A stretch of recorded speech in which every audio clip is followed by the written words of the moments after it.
Yeah. Oh, nama saya Safina. Yeah. Saya di sini mau membuat dokumentasi wawancara tentang tukang kayu di sini. Oke, oke. Nah, Bapak siapa nih? Junirianto. Junirianto. Bapak sudah bekerja di sini sebagai pengrajin kayu sudah berapa lama, Pak?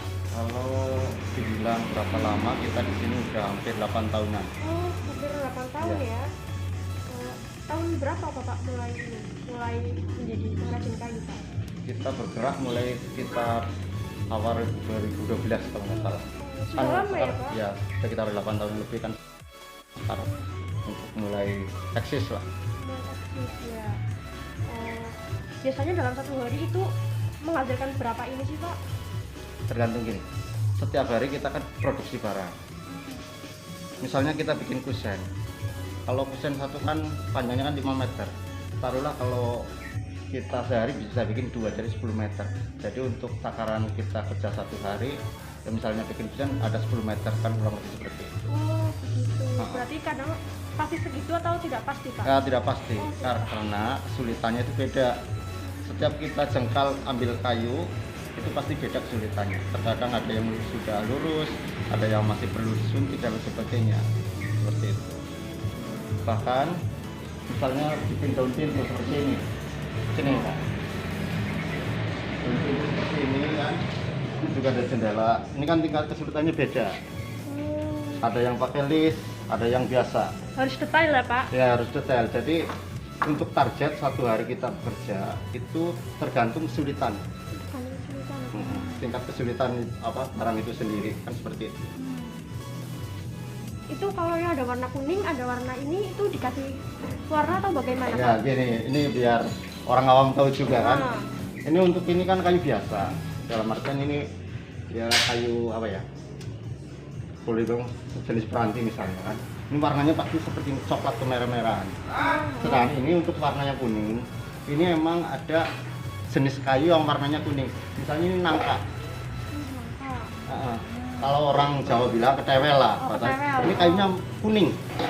Berarti itu bukan warna ya, Pak? Bukan, ini alami, asli ini alami. Paling kalau kayak gini sudah jadi tinggal ditambahin isket gitu ya, Pak? Ya kayak gini. Plistur. Ya nanti untuk plistur itu kan setelah selesai pemasangan.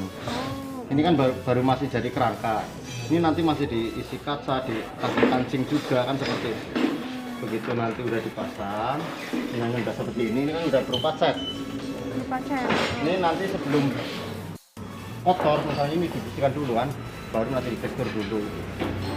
Tapi ketika barang udah siap di tempat distribusikan. Barang udah siap di tempat. Bikin apa lagi? Kalau harganya berapa, Pak, biasanya? Harga itu harian.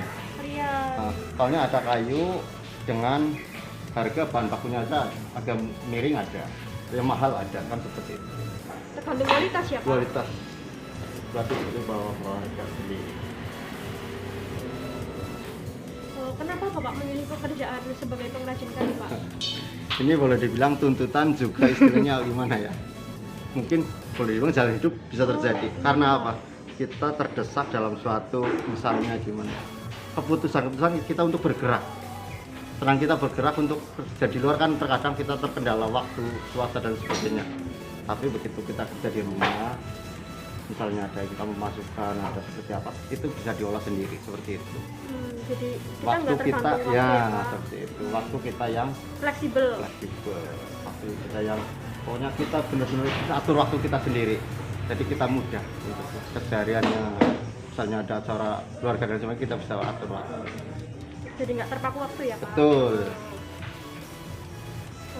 Selanjutnya Bapak terinspirasi dari apa sih pekerjaan ini, Pak? Simple. Nah, kalau bilang inspirasi agak sendiri dikit boleh. Dulu kita belajar sebelum kita bikin kayu, kita bergerak di perajin kayu. Dulu pernah kita di bidang sipil dari bangunan. Cuma terbentuk pikiran untuk ingin tahu lebih lanjut tentang misalnya furniture.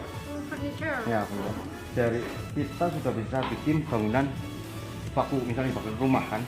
lalu kita udah tahu ini kayu bikinnya gimana, ini pintu bikinnya seperti apa. Itulah Stylenya ya. itulah salah satu yang membuat hati kita tergerak buat belajar di bidang kayu. Sangat menginspirasi ya Pak, berarti ya. Nantinya ke depan mungkin dengan sedikit belajar asak terus, mau insya Allah bisa buat usaha ke depan. Apakah Bapak menyenangi bekerja di sini Pak? Yakin. Kalau kita bekerja, otomatis hati kita harus senang. Betul Pak. Kita harus menikmati pekerjaan kita, di mana kita bisa bekerja dengan fokus, bekerja dengan hasil yang sempurna. Kalau diri kita tidak senang, kan seperti itu. Itu salah satu kunci kita untuk bekerja. Kita harus senang dulu dengan pekerjaan, kan seperti itu. Ya betul Pak. Berarti Bapak senang ya bekerja di sini ya Pak? Kurang lebihnya seperti itu. Yang bilang senang Mbak, kan seperti itu. Yang terakhir nih Pak, apa Boleh. sih harapan Bapak dengan pekerjaan ini ke depannya? Gini, untuk sekarang, untuk di bidang kayu sendiri, ini kan secara kualitas kita bisa dijual, cuma untuk pendidikan formal itu tidak ada. Jadi kalau untuk ke depan, kalau ada pembelajaran di bidang kayu khususnya, harus kita dukung, harus kita berikan sarana supaya apa? Si anak misalnya ingin belajar untuk ke depan untuk usaha di bidang kayu, ada alat, ada sarana prasarana, ada sarana penunjang seperti itu.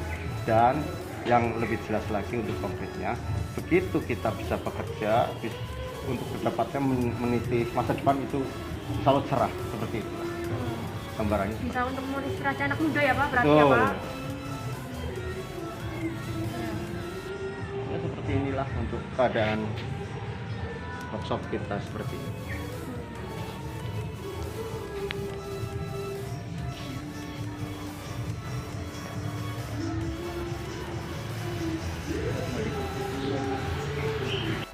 Ya baik Bapak, terima kasih atas wawancara saya hari ini. Mohon maaf Pak jika saya mengganggu waktunya. Enggak, terima kasih juga kita kenalkan usaha kayu ini ke dunia luar.